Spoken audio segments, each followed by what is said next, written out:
हम लोग 15 अगस्त को स्वतंत्रता दिवस मनाते हैं, सब लोग मनाते हैं। स्वतंत्र मतलब इंडिपेंडेंट। अभी आज आप लोग तो यही बोलोगे स्वतंत्र मतलब, मैं ये नहीं पूछ रहा हूं अंग्रेजी में क्या बोल, मैं पूछ रहा हूं स्वतंत्र का मतलब हिंदी में बताओ। स्वतंत्र, स्व मतलब अपना, तंत्र मतलब सिस्टम। 1947 से 2025 हर साल स्वतंत्रता दिवस मना रहे हैं। मुझे यह बताइए कि कौन सा तंत्र हमारा है? पुलिस सिस्टम हमारा है क्या? जोर से बोलिए जरा, आवाज नहीं आ रही, जोर से बोलिए। पुलिस सिस्टम हमारा है क्या? जुडिशियल सिस्टम हमारा है क्या? एडमिनिस्ट्रेटिव सिस्टम हमारा है क्या? टैक्स सिस्टम हमारा है क्या? इलेक्शन सिस्टम हमारा है क्या? एडमिनिस्ट्रेटिव सिस्टम हमारा है क्या? लीगल सिस्टम हमारा है क्या? इसका मतलब स्वतंत्र हुए हैं, यह बात पूर्ण सत्य नहीं है, यह अर्ध सत्य है। दूसरा, संविधान के प्रियम्बल का जो पहला शब्द है वो क्या है? सोवरेन लिखा है ना, we the people of India. कैसा भारत बनाएंगे? सोवरेन। सोवरेन को हिंदी में क्या कहते हैं? संप्रभु। संप्रभु का मतलब न गुलामी का नाम हो, न गुलामी का निशान हो, न गुलामी की कुरीतियां हो, न गुलामी की कुप्रथाएं हो, न गुलामी की व्यवस्था हो। संप्रभु है भारत क्या? जोर से बोलिए जरा। भारत की राजधानी है दिल्ली। किसने बसाया था? महाभारत देखा होगा तो आपको पता होगा किसने बसाया था? युधिष्ठिर ने। वो खांडव प्रस्थ था, दुर्योधन बदमाश था, सारा उपजाऊ वाला जमीन अपनी तरफ ले लिया, जो यमुना जी के पूर्व वाला एरिया था। यमुना जी के पश्चिम वाला जो कंकड़ पत्थर वाला पथरीला एरिया था, जिसको खांडव प्रस्थ कहते थे, उसने बोला ये तुम ले लो। बड़ी मेहनत किया उन्होंने, पांचों भाइयों ने मिलकर खूब मेहनत किया, कई साल मेहनत किया। ये जमीन भी पहले कंकड़ पत्थर रही होगी, बिरला जी ने काम शुरू किया होगा, उसके बाद भाई साहब ने काम शुरू किया होगा। ये जैसा आज दिख रहा है ऐसा पहले रहा होगा क्या? जोर से बोलिए जरा। अपने आप ऐसे हो गया होगा क्या? नहीं, तो बड़ी मेहनत किया होगा। तो मेहनत किया तो इसका नाम पड़ गया सरला बिरला यूनिवर्सिटी। पढ़ना भी चाहिए। बिरला परिवार ने इसकी नींव रखी तो नाम किसके होना चाहिए? बिरला जी के, उन्हीं के परिवार पे किसी का होना चाहिए। तो खांडव प्रस्थ को इंद्रप्रस्थ किसने बनाया? जोर से बोलिए। युधिष्ठिर ने। तो इंद्रप्रस्थ में सड़क, मोहल्ले, गलियों का नाम किस पे होना चाहिए? पांडव के परिवार पे। भारत की राजधानी दिल्ली, जिसको युधिष्ठिर ने बसाया अपने परिवार के साथ मिलके, भाइयों के साथ मिलके, अर्जुन भीम नकुल सहदेव के साथ मिलके, वहां पे युधिष्ठिर रोड नहीं है, भीम रोड नहीं है, नकुल रोड नहीं है, सहदेव रोड नहीं है, कुंती रोड नहीं है, माद्री रोड नहीं है, अभिमन्यु रोड नहीं है, द्रौपदी रोड नहीं है। भाई साहब तो रहते इंडिया गेट के सर्किल, भाई साहब Babar road, Humayun road, Tughlaq road, Lodhi road, Shahjahan road, जिनका दिल्ली से कोई लेना देना नहीं और जिन्होंने उन सड़कों को बनाया भी नहीं। एक बार उन्होंने बनाया होता चलो मान लेते, भैया शाहजहां आके यहां मिट्टी तोड़ के गया था, खुदाई उदाई करवाया था, शाहजहां रोड समझ में आता। सारी की सारी सड़कें 1940, 50, 55, 60 के दशक में बनी है वहां पे। ये जो बाबर, हुमायूं, तुगलक, गजनी, गोरी, खिलजी के नाम पे वहां जो सड़कें चल रही हैं, इसको उन्होंने बनवाया नहीं था। आधी अंग्रेजों ने बनवाया था, आधी कांग्रेस ने बनवाया। लेकिन किसी ने जिसने वहां स्थापना किया उसके नाम पे कुछ भी नहीं है। एक तो विधानसभा, उसका नाम ही बाबरपुर है। समझ में नहीं आ रहा बाबर वहां क्या करने आया था? कुछ नहीं करने आया था, फिर भी चल रहा है। मैंने पीआईएल फाइल किया सुप्रीम कोर्ट में। हमने कहा साहब एक नेमिंग कमीशन बनाइए और इन नामों को बदलवाइए।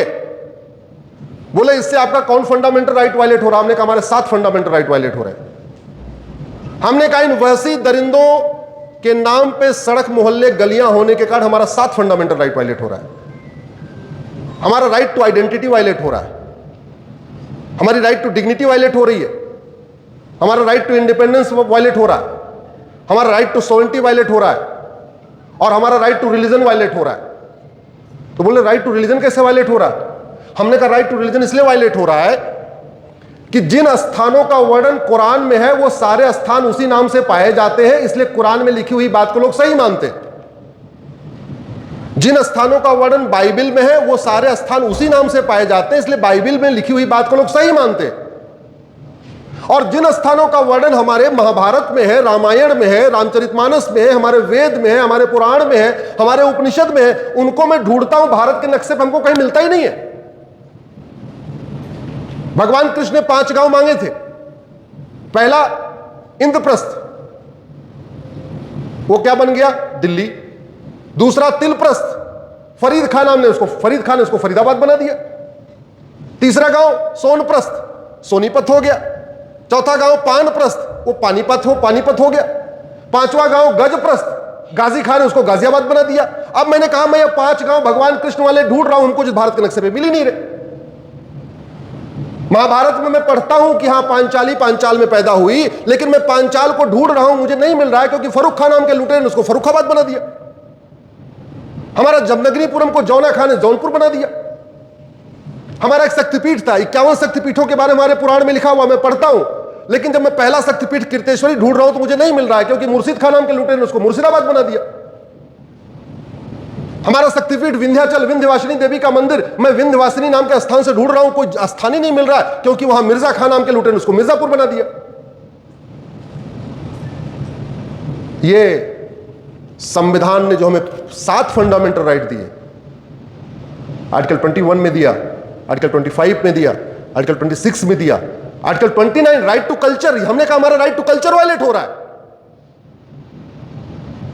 संविधान का इंटरप्रिटेशन भारत के हित में करना चाहिए या बाबर, हुमायूं, तुगलक, गजनी, गोरी के हित में करना चाहिए? जोर से बोलिए जरा। भारत के हित। यह संविधान हमारे लिए बना है, भारत की संस्कृति के लिए बना है, भारत की एकता अखंडता के लिए खतरा है। यह भारत को बर्बाद करने के लिए नहीं बना है। यह संविधान अरब, दुबई, कुवैत, बहरीन का नहीं है। यह संविधान यूरोप, अमेरिका का नहीं है। संविधान भारत का है, और भारत का है तो भारत को एक स्वतंत्र और संप्रभु राष्ट्र बनाने के लिए बना हुआ है। दुर्भाग्यवश भारत आज भी न तो स्वतंत्र है न तो संप्रभु है। एक और झूठ हम लोग बार बार बोलते हैं। तो पहला झूठ जो हम लोग आम तौर पे बोलते हैं कि भारत स्वतंत्र है। दूसरा झूठ हम आम तौर पे बोलते हैं भारत सॉवरेन है, संप्रभु है। अच्छा, संप्रभु के मामले में याद आया, एक मेरी और PIL चल रही है। आपकी बार आप लोग एयरपोर्ट पे जाना तो जहाज में बैठने से पहले देखना जहाज के ऊपर लिखा क्या है। जहाज के ऊपर लिखा है VT। VT का मतलब होता है विक्टोरिया टेरिटरी। अंग्रेजों का जहां तक राज था वहां तक उन्होंने जहाज का कोड क्या दे दिया? VT, Victoria territory. पाकिस्तान ने उसको बदल दिया, बांग्लादेश ने बदल दिया, मॉरिशस ने बदल दिया, फिजी ने बदल दिया। जैसे ही लोग स्वतंत्र हुए सबने पहला काम क्या किया? VT को हटाया। हमारे नीति निर्माता परम पूज्य महान आदरणीय पंडित जी, चाचा जी, उनको विदेशी नाम इतना प्रिय था, उनको विक्टोरिया से इतना लगाव था, वो VT लेके बैठे रहे। और अब सर आपको VT चलाना ही पड़ेगा। क्यों? क्योंकि जो कोड होता है वो 2 लेटर का होता है। तो भारत के लिए 2 ऑप्शन था। भारत या तो BT ले ले, भारत टेरिटरी, या BH ले ले, भारत का पहला 2 लेटर। एक को भूटान ले गया, एक को बांग्लादेश ले गया, हमारे लिए कुछ बचा ही नहीं। अब मैंने PIL फाइल किया तो पहली बात तो जज साहब हंसने लगे, बोले कहां से खोज के लाते हैं। हमने कहा यही खोजने के लिए तो इंजीनियरिंग छोड़ के वकालत किया है।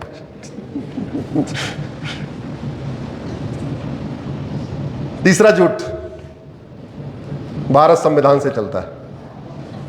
सत्य है लेकिन पूर्ण सत्य नहीं है, अर्ध सत्य है। मैं अर्ध सत्य की बात कर रहा हूं, कंप्लीट झूठ की बात नहीं बोल रहा हूं। संविधान 2 शब्दों से मिलकर बना है, संविधान। ऐसा विधान जो सबके लिए समान हो, सबको समान अवसर देता हो, सबको समान प्रोटेक्शन देता हो, इक्वलिटी बिफोर लॉ हो, इक्वल प्रोटेक्शन ऑफ लॉ हो, समता, समानता, समरसता, समान अवसर, उसको क्या कहते हैं? संविधान। और संविधान में अलग अलग लोगों के लिए अलग अलग विधान नहीं होता। हमारे देश में अंग्रेज 1872 में क्रिश्चियन मैरिज एक्ट बना के गए थे, खत्म हुआ क्या? नहीं। 1936 में पारसी मैरिज एक्ट बना के गए थे, खत्म हुआ क्या? नहीं। 1937 में शरीयत एक्ट बना के गए थे, खत्म हुआ क्या? नहीं। संविधान का आर्टिकल 44 क्या कहता है? One nation one law, one nation one family law, one nation one civil law. और जब संविधान पे बहस हो रही थी 23 अगस्त 1948, आप लोग लॉ के स्टूडेंट हैं इसलिए दिन भी याद रखिए, 23 अगस्त 1948 को सर पुराने वाले पार्लियामेंट में, प्रदीप सर, 23 अगस्त 1948 को संसद में बहस चल रही थी, संविधान बन रहा था। तो कुछ लोगों ने कहा, कुछ लोगों से उसमें थे रफी अहमद कदवई थे, मौलाना कलाम थे, इन लोगों ने बोला साहब ऐसा है, विभाजन तो हो गया है मजहब के आधार पे, रिलीजन के आधार पे, लेकिन हम नहीं जाना चाहते, हम भारत में रहना चाहते हैं, हमको आप लेकिन कुछ विशेष दर्जा दे दीजिए। आप लोग 23 अगस्त 1948 का संविधान सभा की डिबेट उठा के खोल के पढ़िए। सरदार पटेल साहब ने बहुत क्लियर एक सेंटेंस बोला था, बोले रिलीजन के आधार पे विभाजन हो चुका है, इसलिए रिलीजन के आधार पे न कोई नियम होगा, न कोई कानून होगा, न कोई आयोग होगा, न कोई मंत्रालय होगा, कोई भी व्यवस्था नहीं होगी। और जिसको अगर अभी भी कुछ विशेष दर्जा चाहिए तो रास्ता भी बंद नहीं हुआ है, रास्ता भी खुला हुआ है, अभी भी जा सकते हैं। ये सरदार पटेल का स्टैंड है। संविधान का मतलब ही होता है समान विधान। सच्चाई ये है भारत में बहुविधान चल रहा है, संविधान नहीं चल रहा है, बहुविधान चल रहा है, अपने अपने विधान चल रहे हैं। जाति के आधार पे विधान चल रहे हैं, भाषा के आधार पे विधान चल रहे हैं, क्षेत्र के आधार पे विधान चल रहे हैं, मजहब के आधार पे विधान चल रहे हैं। संविधान निर्माताओं ने कभी सोचा नहीं था कि ऐसे ऐसे विधान बनेंगे यहां पे।